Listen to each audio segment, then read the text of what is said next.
Nostalgia's hot. It's hot. It's hot. Does it look wet, Daddy? Oh, yeah. Wow. Well, we're gonna cut that out.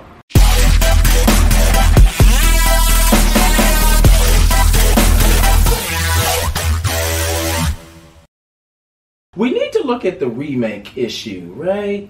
This is a trend that's not gonna stop. They're remaking old movies and shit. It's not gonna stop. Dead Space, remake. Resident Evil 4, remake. System Shock, remake. KOTOR, Splinter Cell, they're remaking. Prince of Persia, Dragon Quest, Max Payne. Like, I mean, guys, the list goes on. We're remaking everything from The Last of Us Part 1, that didn't need one, all the way to a game like Final Fantasy VII Remake. Are these remakes doing their damn job? Hey guys, my name is Kyron, aka Mr. One, aka GaymerONE, and I am a sweet talker here to provide you with some shit to perk up your day. Now today, we're talking about Final Fantasy VII Intergrade, which is the remake of the original game that came out in 1997. If you make fun of my mustache over my lips, comment, because it helps in the algorithm. Talk about it in the comments. Also guys, check it, the algorithm, right? I'm gonna keep hitting it hard. I'm gonna keep hitting it hard. Oh, yeah. Is it wet, Daddy? Yeah. Does it look wet? I'm gonna keep hitting it. For real, y'all. Check it. Commenting, liking, sharing to at least 5 people. Just subscribe. It's free. It helps us out a lot, guys, especially being black, queer, creatives. Okay, that's the most important thing. We need every black queer person who clicks on YouTube. The first thing that shows up in their algorithm as suggested videos is a Sweet Talker video. Oh, and wait a minute, what's that other thing? You could go to Twitch, you know, the thing I do over there, and like subscribe. Twitch.tv/GaymerONE with a 1.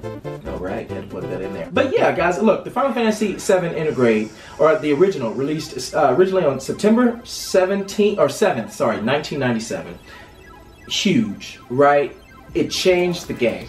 The RPG, even playing it till this day, is as fresh as some of the ones that were made, I don't know, almost 2 decades later. Final Fantasy XII, God, it's terrible. It's an amazing game. And so what did they decide to do? They decided to remake it. Was it worth it though?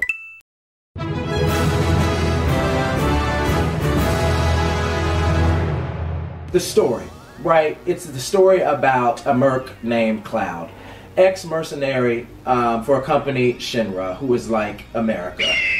They're this big mega corporation. They're using the world's life energy. It's literally the story of us right now. Now everybody knows this story, especially if you are big into RPGs like me. Cloud Strife, ex-merc, gets involved with this group named Avalanche that's trying to stop said Shinra dumbass Americans. And it just gets involved. You meet these characters named Aerith, or Eris, as they said in Japan.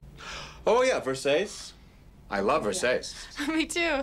You meet Sephiroth, and it's a big thing, right? These characters are some of the most well fleshed out characters in Final Fantasy history.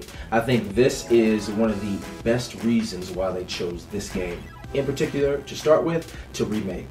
And I think because of the characters, Cloud and his difficulty, because Cloud starts out as this emotionless like monk, right?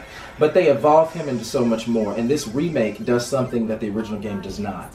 It has voices, and it has actual facial acting, and so you can see this change. Cloud in particular.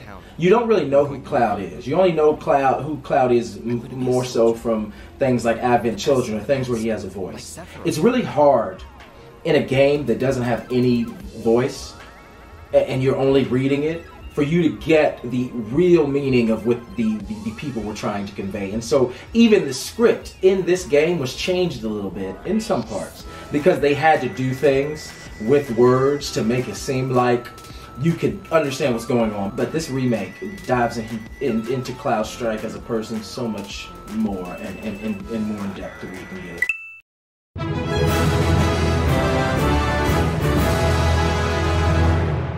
I don't know if you knew, the original Final Fantasy VII came on PlayStation in 3 separate places.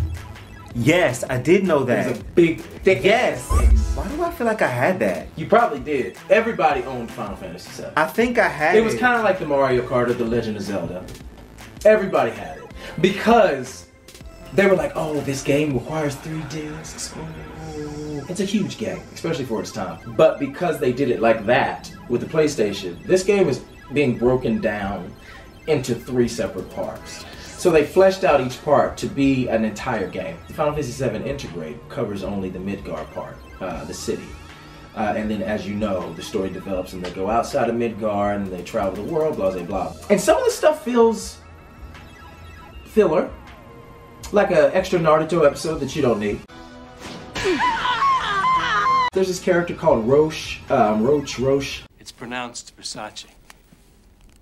Oh. He was only supposed to be a boss, but they made him a full character.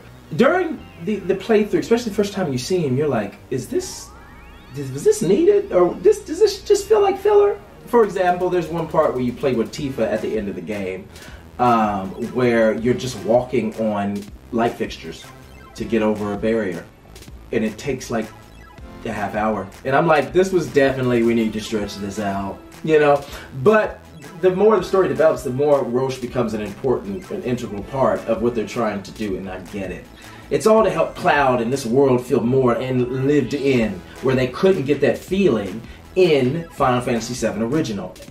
I don't want to spoil too much, especially if you haven't seen it, but they take you through all sections of Midgard, right? The game with all the extra side quests takes about 60 hours. That's probably the conventional time of an RPG right now. That's considered good in my opinion.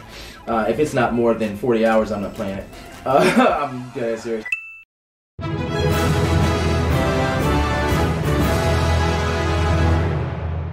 But then going on to things like the mechanics, they completely changed the battle system. It was no longer a turn-based, okay? And as you know, guys, you've played it, it's a real-time action RPG. I mean, your attacks, instead of waiting for an attack like in a turn-based game, you have smaller attacks. And they used and did some of the same moves that you can do in the Ultimates that you can do in the original, but they only take it so far, right? The battle system is completely overhauled. Even weapon and gear customization is they use this grid sphere system. It's unreal, and I really enjoy that. That's one of the pros. And some people miss the turn-based, but I think another good thing about making a remake, and does it need to be, you know, is it valid? Is it doing its job? Is you have to include a wider group of people. You know, not everybody's into that, you know. Not everybody's into that. No, not everybody likes that. No. And so, it gives you more control of the character. I think they wanted you to feel like Cloud. They wanted you to feel like Tifa, Barrett, any of the characters. Barrett feels great with his guns. Tifa and her, Tifa was one of my favorite characters to play with, but you could switch between these people. They wanted it to be something, even to the point where they've kind of changed the way action RPGs work, because their system was so good. Final Fantasy 16 looks to have the same system. There are some systems, I mean, it kind of mirrors like a Tales system, but a lot faster, a lot harder, and it feels good. They really thought about this.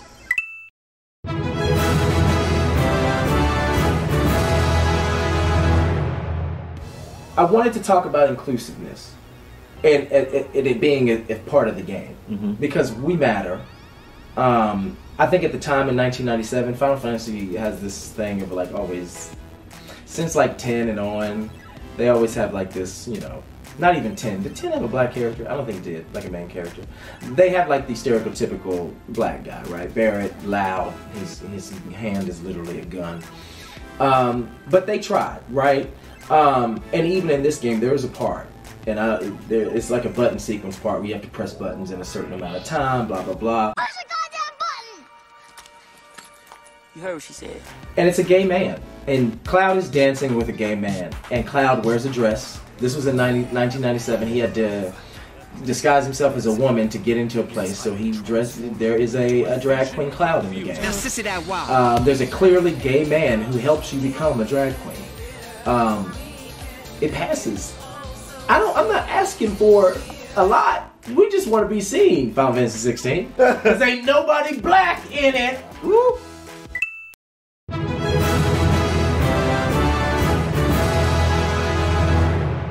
Is this game worth a remake, and does it do its damn job? Hell yes. It ticks all the boxes. A lot of people, this got out of the box scores. I would give this perfect. I loved everything about this game, especially when you compare it to other RPGs in Final Fantasy canon. It did everything. It did everything it needed to do. And this remake right here, and we can argue, talk to me, I don't give a fuck. It can be argued that games like Final Fantasy VI or other Final Fantasies rival Final Fantasy VII and are better. I've even heard some terrible things. Things like Final Fantasy VIII is better than 7. They would be wrong. Every time. That is not true. This remake is my favorite Final Fantasy. Final Fantasy X is my all-time. Oh my god. My first RPG. It locked me on. But Final Fantasy VII, this remake is flawless. And if you haven't played it yet, with Reunion coming out the 13th and with Rebirth, which is the sequel to 7, the second part, coming out, you need to get on it. They make Sephiroth and some of these characters feel really lived in. The voice acting is really good. You get really pulled into this. This game did its job. Go play it if you have not. Talk to me. Let me know. Do you disagree with me? Because I absolutely will disagree right back. Like the video, please share it to at least 10 people. Tell people about GaymerONE. I have an excellent experience that I'm forming over on Twitch. Be on the lookout.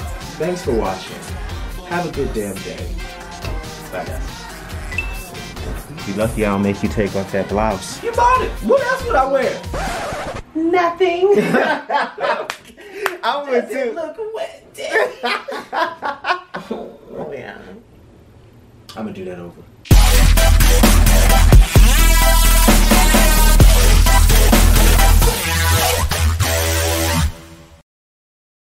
Is this game, Metroid Dread, something that progressively pushes the needle forward while at the same time nodding back to nostalgia? Because that's what we want, right?